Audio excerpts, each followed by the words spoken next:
Idol, ano ang benefits ng avocado? Avocado ay superfood, rich in fiber at essential fats. Ngayon, kung haluan nyo na lang ng protein source like one whole egg, chicken breast, lean meat, or fish, tuna, ganyan, ano na, kompleto na.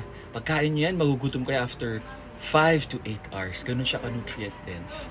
Yan, sobrang ano yan. Tapos yung iba, dates naman. Dates tas protein. Ayun, ganun din. Very nutrient dense. Kahit ito lang ang kainin nyo, tas isang protein, like isang one whole egg, kompleto na yung buong araw nyo. Malakas na malakas kayo. Maglulose kayo ng fat, magkikeep kayo ng muscle. Ang muscle, kailangan nyo i-workout to stimulate.